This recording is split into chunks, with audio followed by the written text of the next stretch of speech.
আজকে একটা ভালো দিন শুক্রবার, আবার মাগরিবের পরে কি শবে বরাত যেটাকে আমরা বলি, হ্যাঁ, এটা সর্বোত্তম দিন মনে করি।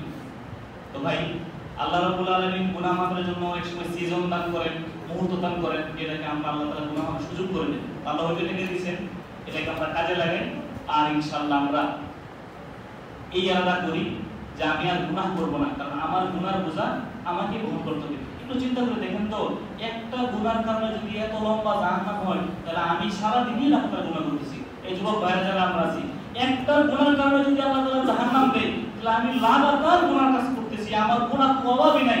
আমি একদিন দুই দিন 5 দিন 7 দিন যদি চিন্তা করি, দেখবো আমার আমল নামে একটা ভালো কাজ নাই, একটা ভালো কাজ নাই বলতে পারবো না। হ্যাঁ, যাও থাকে এটা একদম নিচে পড়ে গেছে, কত গুনার গুনার গুনাহ। চিন্তার বিষয়, একটা গুনার কারণে যদি আল্লাহ তাআলা জাহান্নাম দেয় লম্বা সময়, তাহলে আমার তো গুনার কোনো অভাবই নেই। আরেক জায়গায় আসছে, আমরা কিন্তু আমাদের সাথে কোনো দুর্গন্ধ জিনিস রাখি না। বলছেন যে আল্লাহ তাআলা যদি কোনো গুনাহের দুর্গন্ধ দিত, তাহলে আপনি বলেন আপনার গুনাহ, আমি বলি আমার গুনার কারণে আমি এখানে বসে থাকতে পারতাম? আল্লাহ তো রহমান, কারণ করতে একটা খারাপ একটা দুর্গন্ধ আছে। বলছেন গুনাহ একটা খারাপ, আল্লাহ তাআলা যদি গুনাহের কোনো দুর্গন্ধ দিতেন, তাহলে আপনি পরিবারের ফ্যামিলিতে বসে থাকতে পারতেন? আরে যে লোকে বিড়ি খান, এই বিড়ি গন্ধের তো একসাথে বসে থাকা যায় না। আর যদি আল্লাহ তাআলা গুনার বিরুদ্ধ দুর্গন্ধ দিত, তাহলে থাকতে পারতেন না, মসজিদে বসা পসিবল ছিল না।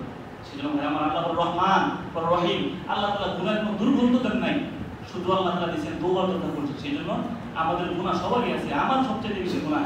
আমরা এখন থেকে এই রমজান আসতেছে, আজকে যে রাত, আমরা এমন ভাবে তওবা করব যাতে আল্লাহ তাআলা আমাকে মাফ করেন, আর এমন ইচ্ছা করব যে আমি আর কি গুনাহ করব না। আল্লাহ তাআলা আমাদের সবাইকে তৌফিক দান করুক, আমিন।